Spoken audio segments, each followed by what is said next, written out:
충격적인 소식입니다. 독일의 국군 방송에서 국방부 장관의 발언이 큰 화제가 되고 있다고 하는데요. 한국은 수많은 전쟁의 굴레 속에서도 결코 굴복하지 않았습니다. 중국, 일본의 침략과 한반도의 분단 전쟁을 겪으며 비록 물리적 시련은 있었지만 문화적으로는 결코 굴복하지 않았다는 불굴의 정신을 지켜냈죠. 이 놀라운 역사적 도전의 배경과 그 숨은 이야기를 지금 바로 확인해 보겠습니다. 안녕하세요. 제 이름은 프리드리 라인헨첼입니다. 독일의 큰 방위산 업체인 라인메탈 인터내셔널 전략본부의 선임 분석가로 일하고 있어요. 매일 그랬듯이 정확히 아침 6시 30분에 눈을 떴어요. 베를린 하늘에는 아직 해가 완전히 뜨지 않았는데 저는 이미 출근 준비를 하고 있었죠. 제 일은 전 세계 군사 기술을 연구하고 어떤 것이 좋고 어떤 것이 좋지 않은지 상사들에게 알려주는 거예요. 제 아파트는 제가 좋아하는 대로 깔끔하고 정돈돼 있었어요. 모든 물건에는 각자의 자리가 있었죠. 책은 주제별로 정리돼 있었고 옷은 색깔별로 분류돼 있었으며 부엌은 반짝반짝 빛나고 있었어요. 어떤 사람들은 저를 너무 꼼꼼하거나 엄격하다고 할지 모르지만 저는 그걸 철저함이라고 불러요. 제 분야에서는 세부 사항이 중요하니까요. 진한 파란색 넥타이를 매만지며 거울을 보고 있었어요. 거울 속에는 제 진지한 갈색 눈동자, 깔끔하게 빗어 넘긴 황갈색 머리, 그리고 언제나 깨끗하게 면도된 얼굴이 비치고 있었죠. 서류 가방을 집어들고 문 밖으로 나섰어요. 사무실 건물은 유리와 철강으로 만들어진 높은 건물이었어요. 안쪽에 제 작업 공간은 집과 마찬가지로 정돈돼 있었죠. 벽에는 도표와 보고서가 가득했고 다양한 국가의 군사 장비를 보여주고 있었어요. 하지만 자세히 보면 뭔가 빠져있다는 걸 알 수 있었을 거예요. 아시아 국가들, 특히 한국에 관한 것이 거의 없었거든요. 저는 한국의 군사 기술이 제 시간을 들릴 가치가 있다고 생각한 적이 없었어요. 컴퓨터를 켜고 자리에 앉아 있는데 베버 부장님이 들어오셨어요. 그는 서류 하나를 들고 있었고 그걸 제 책상에 툭 내려놓았습니다. 안녕하세요, 프리드리. 새 과제가 있습니다. 베버 부장님이 서류를 가리키며 말씀하고 계셨어요. 서류를 확인해 보니 제목이 보였어요. 한국 방위 기술 시장 분석. 저도 모르게 살짝 얼굴을 찌푸리고 있었죠. 동부 유럽 국가들이 K-전차와 천무 로켓 시스템에 관심을 보이고 있어요. 베버 부장님이 설명하고 계셨습니다. 우리 제품 대신 그것들을 구매하려는 움직임이 있어요. 속으로는 한국 무기는 아마 가격도 저렴하고 품질이 낮을 거야. 독일 기술 대신 그걸 선택할 이유가 또 뭐가 있겠어? 라고 생각하고 있었어요. 유럽은 수백 년 동안 무기를 만들어 왔고 2번의 세계 대전을 치렀잖아요. 한국이 우리에게 방위산업에 대해 가르쳐 줄 게 뭐가 있을까요? 알아보겠습니다. 관심 있는 척하며 대답했어요. 그게 다가 아닙니다. 베버 부장님이 계속 말씀하고 계셨죠. 다음 달에 유로사토리 전시회에 참석해서 이 한국 시스템들을 직접 보게 될 겁니다. 유로사토리는 유럽에서 가장 큰 방위산업 전시회예요. 중요한 회사들과 국가들이 모두 군사 장비를 선보이는 곳이죠. 보통은 이런 행사를 즐기는 편이었어요. 최신 유럽 기술을 볼 수 있으니까요. 하지만 한국 장비를 보는데 시간을 쓴다고요? 시간 낭비처럼 느껴지고 있었어요. 프리드리 부장님이 나가기 전에 말씀하셨어요. 열린 마음을 가져보세요. 정중하게 고개를 끄덕였지만 속으로는 이미 마음을 정해버렸어요. 제가 뭘 발견할지 알고 있었거든요. 시범에서는 좋아 보이지만 실전에서는 실패할 저렴한 대안들이겠죠. 이런 이야기는 전에도 봐왔으니까요. 서류들을 읽기 시작하면서 이 단순한 과제가 군사 기술에 대한 제 생각 모두를 바꿔놓을 거라는 사실은 전혀 모르고 있었어요. 제가 확신하던 편안한 세계가 예상치 못한 방식으로 도전받게 될 거라는 것을 그때는 알지 못했습니다. 유로사토리 전시회는 정말 크고 시끄러웠어요. 학교 체육관 10개를 합친 것보다 더 큰 곳에 탱크, 비행기, 온갖 군사 장비 모형들이 가득 차 있었죠. 여러 나라에서 온 사람들이 정장을 입고 돌아다니며 각기 다른 언어로 이야기하고 있었어요. 공기 중에는 커피와 향수 냄새가 떠돌고 있었죠. 먼저 제가 편안함을 느끼는 유럽관을 걸어보고 있었어요. 여기서는 아는 사람들이 많아서 잠깐씩 멈춰 악수하고 짧게 대화를 나누고 있었죠. 독일, 프랑스, 영국 전시관은 반짝이는 모형들과 탱크와 헬리콥터, 영상을 보여주는 큰 화면들로 인상적인 모습을 자랑하고 있었어요. 모든 것이 익숙하고 편안하게 느껴지고 있었습니다. 그때 보였어요. 한국관이요. 거기에 큰 인파가 모여 있어서 깜짝 놀랐어요. 전혀 예상하지 못했거든요. 대부분의 사람들이 무시하는 작고 조용한 공간을 발견할 거라고 생각했는데 오히려 가까이 가보려면 수많은 사람들을 밀치고 지나가야 했어요. 군중의 맨 앞쪽에는 검은 머리에 밝은 파란 눈을 가진 키 큰 남자가 서 있었어요. 이전 행사에서 만났던 프랑스 협상가 에밀리앙 루에였죠. 저와 달리 에밀리앙은 새로운 아이디어와 가능성에 흥분하는 스타일이었어요. 그는 저를 보자 손을 흔들고 있었죠. 프리드리, 이것 좀 봐. 그가 저를 부르고 있었어요. 그에게 다가가서 모두가 보고 있는 것을 봤어요. 한국 K2 탱크의 상세한 모형이었습니다. 장난감 자동차보다 작았지만 모든 부분이 완벽하게 표현되어 있었죠. 옆에는 얼마나 빨리 갈 수 있는지, 얼마나 멀리 발사할 수 있는지와 장갑이 얼마나 강한지에 대한 정보가 화면에 나와 있었어요. 그 수치들이 인상적이었어요. 너무 인상적이어서 믿기 힘들 정도였죠. 저는 반신반의하고 있었어요. 유럽 탱크보다 15% 저렴하게 판매할 수 있고 구매 국가의 부품 제작 방법도 가르쳐준대 에밀리앙이 말하고 있었어요. 그의 눈은 관심으로 반짝이고 있었죠. 저는 모형과 정보를 자세히 살펴보고 있었어요. 서류상으로는 좋아 보이네 제가 말했어요. 하지만 실제 상황, 예를 들어 매우 추운 날씨나 험한 지형에서 어떻게 작동하는지 궁금하군. 에밀리앙은 어깨를 으쓱했어요. 그래서 우리가 여기 온 거 아니야? 더 알아보려고. 그날 오후 전문가들이 방위 전략에 대해 이야기하는 특별 미팅에 참석했어요. 무대 위에는 두 명의 중요한 인물이 있었죠. 한국의 김재훈 박사와 중국의 류첸춘 교수였어요. 김 박사는 차분하고 깊은 목소리로 말하고 있었어요. 그리 키가 크지는 않았지만 말하는 방식 때문에 모두가 주의 깊게 듣고 있었죠. 그는 제 마음에 남는 말을 했어요. 우리는 생존의 전문가입니다. 역사를 통틀어 한국은 결코 진정으로 정복된 적이 없습니다. 류 교수는 동의하지 않고 있었어요. 그는 나이가 더 많았고 회색 정장을 입고 있었으며 권위 있게 말하고 있었죠. 역사적으로 한국은 항상 더 큰 강대국들의 그림자 속에 존재해 왔습니다. 김 박사는 화내지 않았어요.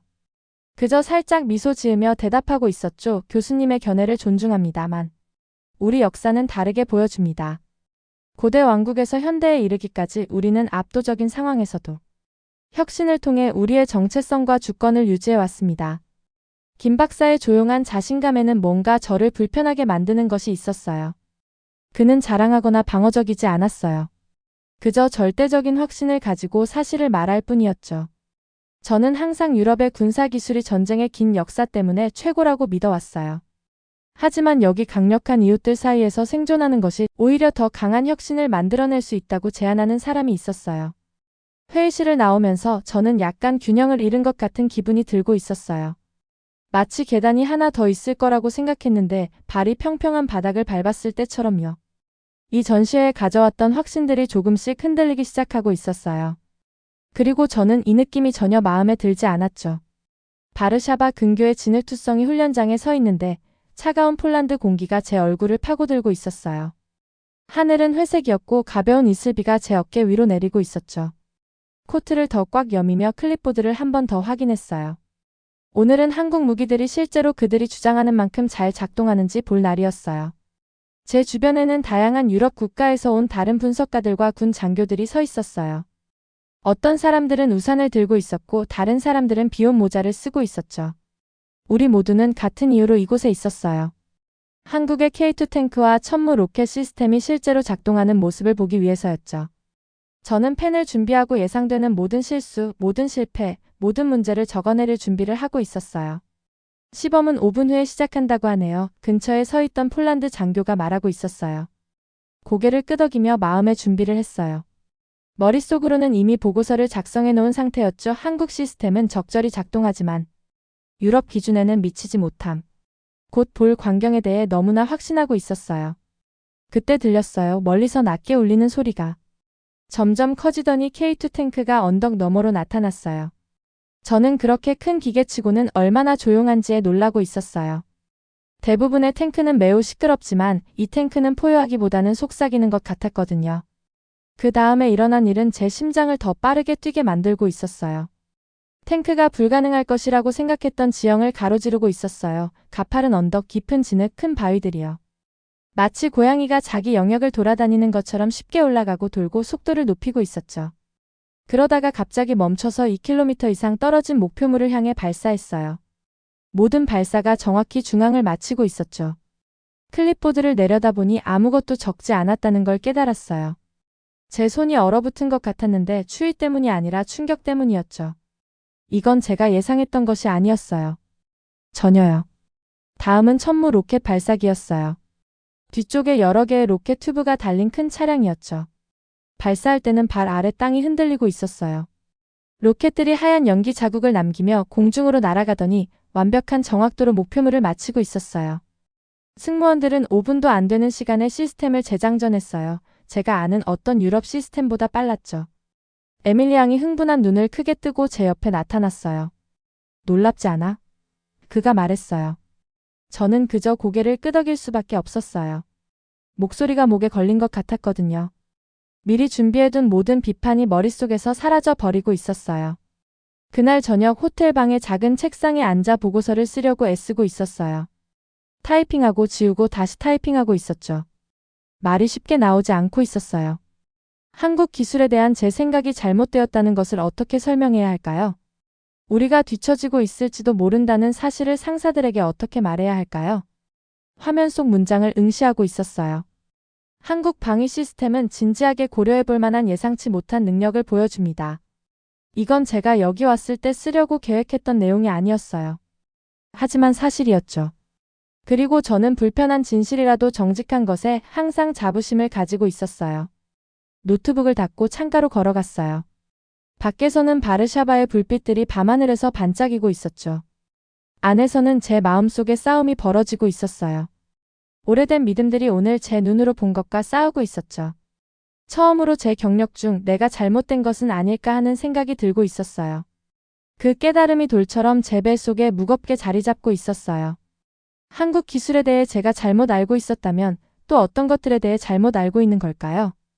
그 질문이 밤늦게까지 저를 잠들지 못하게 하고 있었어요. 비행기가 인천공항을 향해 내려가기 시작하는데 제 속이 뒤집어지는 것 같은 느낌이 들고 있었어요. 저는 한국에 한 번도 가본 적이 없었거든요. 사실 이 나라를 방문하게 될 거라고는 생각도 못했어요. 하지만 여기 있네요. 창밖으로 한반도를 둘러싼 반짝이는 푸른 바다를 내다보고 있었어요. 상사에게 서울에 가고 싶다고 말했을 때 그는 마치 제가 머리가 두 개라도 난 것처럼 쳐다보고 있었어요. 프리드리 라이넨첼은 아시아로 여행을 단 한 번도 요청한 적이 없었거든요. 프리드리 라이넨첼은 항상 유럽에만 머물러 있었죠. 하지만 폴란드에서 본 것 이후로 꼭 와봐야 했어요. 제 눈으로 직접 확인해야 했거든요. 공항은 제가 상상했던 것과 전혀 달랐어요. 크고 깨끗하고 많은 유럽 공항들보다 더 현대적이었죠. 사람들은 빠르지만 질서 있게 움직이고 있었어요. 한국어, 영어, 중국어, 일본어로 된 표지판들이 여러 방향을 가리키고 있었죠. 이 낯선 곳에서 이상하게 작아진 느낌을 받으면서 수암을 찾는 곳으로 향하는 표지판을 따라가고 있었어요. 택시 기사님은 영어를 많이 못하셨고 저는 한국어를 전혀 몰랐어요. 하지만 그는 미소를 지으며 서울로 운전하는 동안 여러 명소들을 가리키고 있었어요. 도시는 모든 모퉁이에서 저를 놀라게 하고 있었죠. 키 큰 유리 마천루들이 구름을 향해 솟아 있었어요. 그 사이로 밝은 색으로 칠해진 곡선 지붕의 전통 건물들이 보이고 있었죠. 오래된 것과 새로운 것이 나란히 서 있었고 어느 쪽도 어울리지 않는 느낌은 없었어요. 삼성 운전기사가 말하며 거대한 건물을 가리키고 있었어요. 저는 고개를 끄덕이며 그 유명한 회사 이름을 알아보았죠. 항상 한국은 다른 나라의 기술을 모방하는 곳이라고 생각해왔는데 이제 그 생각이 얼마나 잘못됐는지 이해하기 시작하고 있었어요. 김 박사는 조용한 동네의 한 식당에서 저를 만났어요. 나무 문과 돌계단이 있는 그곳은 외관상 수백 년은 된 것처럼 보였어요. 안에서는 낮은 테이블 주위에 바닥에 놓인 방석에 앉았어요.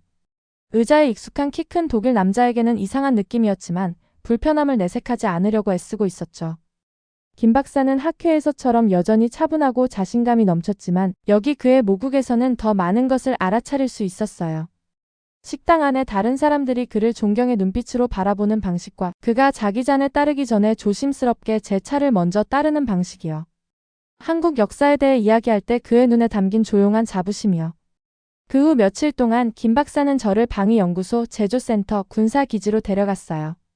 각 장소는 한국 기술에 대한 새로운 무언가를 보여주고 있었죠. 어려운 지형을 통과할 수 있는 로봇도 보았어요. 인간 운영자보다 더 빠르게 결정을 내릴 수 있는 컴퓨터도 보았고요. 더 큰 강대국들에 둘러싸인 작은 나라를 보호하기 위해 설계된 무기들도 보았어요. 어느 저녁 우리는 한강 위의 다리에 서 있었어요. 도시의 불빛이 어두운 물에 반사되면서 마치 별들이 하늘에서 떨어진 것처럼 보이고 있었죠. 알고 계신가요? 김 박사가 조용히 말하고 있었어요. 우리는 실수할 여유가 없습니다. 우리나라는 작습니다. 우리 이웃들은 강력합니다. 우리는 매번 처음부터 완벽한 해결책을 만들어야 합니다. 저는 우호적인 유럽 국가들 사이에 안전하게 자리 잡은 독일에 대해 생각하고 있었어요. 우리가 천천히 기술을 개발하고 몇 년 동안 테스트하고 실수를 하고 고칠 수 있는 여유가 있다는 것에 대해서요. 한국은 그런 여유가 없어요. 그들의 혁신은 필요성에서 오는 거죠. 생존에서요. 서울에서의 마지막 날, 에밀리 양이 한국 회사와 협력하는 데 관심 있는 프랑스 대표단과 함께 도착했어요. 우리 셋 독일인, 프랑스인, 한국인은 현대적인 회의실에 앉아 유럽과 아시아의 방위 기술이 어떻게 함께 작동할 수 있는지 논의하고 있었죠. 그날 밤 가방을 싸면서 일주일 전에 한국에 도착했던 사람과 지금의 제가 같은 사람이 아니라는 것을 깨닫고 있었어요. 제 눈은 제가 한 번도 인정하지 않았던 혁신의 세계를 보게 됐어요. 이 여정의 보상은 단지 제 회사를 위한 더 나은 정보만이 아니었어요. 세상을 보는 완전히 새로운 방식이었죠. 귀국 비행기에서 저는 새로운 보고서를 쓰기 시작했어요. 이번에는 제목이 쉽게 나왔어요. 유럽이 놓친 것, 한국의 조용한 혁명. 이번에는 망설임 없이 말이 술술 나오고 있었어요. 제가 이야기할 이야기가 있었고 그것은 제가 예상했던 것과는 전혀 달랐거든요. 베를린에 있는 제 사무실이 이제는 더 작게 느껴지고 있었어요. 한때는 제가 필요한 모든 지식을 담고 있는 것 같았던 벽들이 이제는 마치 저를 가두는 것처럼 느껴지고 있었죠. 유럽 탱크와 비행기 사진들이 저를 내려다보며 마치 제가 어디에 다녀왔냐고 묻는 것 같았어요. 서울에서 돌아온 지 3일이 지났고 오늘은 회사의 재조사 결과를 발표해야 했어요. 긴장감에 손이 떨리고 있었어요. 15년 동안 유럽 방위 기술이 세계 최고라고 모두에게 말해왔는데 이제는 다른 이야기를 해야 했거든요. 회의실은 금세 가득 찼어요. 상사는 앞쪽에 앉아 호기심 어린 표정을 짓고 있었죠.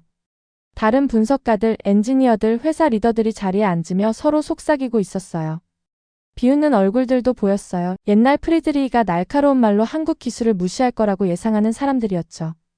회의실이 조용해지자 저는 일어섰어요. 손에는 땀이 나고 있었지만 목소리는 안정적이었어요. 오늘 저는 유럽이 놓친 것, 한국의 조용한 혁명이라는 보고서를 발표하겠습니다. 제가 시작했어요. 다음 1시간 동안 제 여행에서 찍은 사진들, 동영상들, 데이터를 보여주고 있었어요. K2 탱크가 주요 테스트에서 우리 모델보다 어떻게 더 우수한 성능을 보였는지 설명했죠. 또한 천무 로켓 시스템의 정밀함에 대해 설명하고 있었어요. 우리가 개발한 그 어떤 것보다 더 빠르게 결정을 내리는 한국의 로봇과 컴퓨터 시스템에 대해서도 이야기했어요. 말하는 동안 방 안의 얼굴들이 변하는 것을 지켜보고 있었어요. 비웃음이 사라지고 눈썹이 올라가고 팬들이 메모장 위에서 격렬하게 긁적거리고 있었죠. 걱정스러운 표정을 짓는 사람도 있었고 화가 난 듯한 사람도 있었어요. 흥분해 보이는 사람들도 몇 명 있었고요. 발표를 마치자 방 안은 한동안 조용했어요. 그리고 나서 질문들이 화살처럼 날아오기 시작했죠. 서울에 한번 다녀온 후에 말이 바뀌었군요. 한 동료가 비판적인 목소리로 말했어요. 저는 똑바로 서서 차분하게 대답하고 있었어요. 제 눈으로 직접 본 것을 바탕으로 분석을 바꿨습니다. 그게 우리의 일이죠. 단지 편하다는 이유로 오래된 생각을 반복하는 게 아니라 명확하게 보는 겁니다. 회의는 길어졌어요. 마지막에는 회사 리더십이 한국 방위산업체와의 미팅을 설정하는 것에 대해 이야기하고 있었죠. 상사는 새로운 존경심을 가지고 저를 바라보고 있었어요. 제가 가치 있는 것을 가져왔거든요.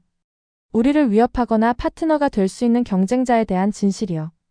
그 후 몇 주 동안 저는 에밀리 양과 긴밀히 협력하여 유럽-한국 협력을 위한 새로운 계획을 만들고 있었어요. 김 박사는 베를린을 2번 방문했죠. 매번 제가 보고한 모든 것을 확인해주는 새로운 아이디어와 기술을 가져오고 있었어요. 함께 우리는 유럽과 아시아 방위산업체 사이의 벽을 허물기 시작했어요. 제 사무실도 바뀌었어요. 베를린 사진들 옆에 서울 사진들을 걸었죠. 제 책상 위에는 작은 한국 청자 꽃병이 놓여 있었어요. 김 박사가 준 선물이었죠. 그 아름다운 녹색이 매일 세계 모든 곳에서 오는 아름다움과 혁신의 눈을 열어두라고 상기시켜주고 있었어요. 가끔은 제가 얼마나 멀리 왔는지 생각하게 돼요. 1년 전 저는 제 자신과 제 견해에 너무 확신을 갖고 있었어요. 방위 기술에 대해 모든 것을 안다고 생각했죠. 유럽의 전통만이 중요하다고 생각하고 있었어요. 이제는 혁신이 어디서든 올 수 있다는 것을 이해하고 있어요. 특히 생존이 그것에 달려있는 곳에서요. 가장 큰 변화는 제 사무실이나 심지어 제 회사에 있는 게 아니었어요. 그건 바로 제 안에 있었죠. 저는 여전히 체계적이고 논리적이에요. 그게 제 본 모습이니까요. 하지만 이제는 제 가정에 의문을 품어요. 어디서든 탁월함을 찾고 있어요. 더 많이 듣고 덜 판단하고 있죠. 독일 한국 합동 방위 회의를 준비하면서 저를 여기까지 데려온 여정에 대해 단순한 과제로 시작된 것이 발견의 항해가 되었어요. 단지 한국 방위 기술에 관한 것만이 아니라 제 자신과 제가 제 생각에 두었던 한계에 관한 것이기도 했죠. 조용한 혁명은 단지 한국에서만 일어난 게 아니었어요. 저에게도 일어났죠. 그리고 그것에 대해 저는 감사하게 생각하고 있어요. 오늘의 사연은 여기까지입니다. 사연이 즐거우셨다면 구독과 좋아요, 알림 설정 부탁드려요. 여러분의 버튼 하나로 영상 제작에 큰 힘이 됩니다. 다음에 더 큰 감동적인 사연으로 찾아뵙겠습니다.